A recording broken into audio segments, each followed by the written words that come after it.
Դու ծնվել ես արքայական աստղի տակ և երկնքի ուժը քեզ է պատկանում։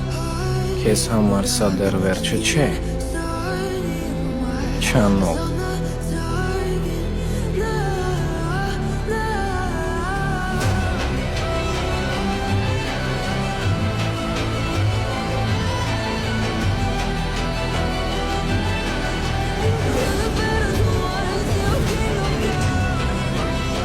Տեր Աստված, այս ինչ է կատարվում։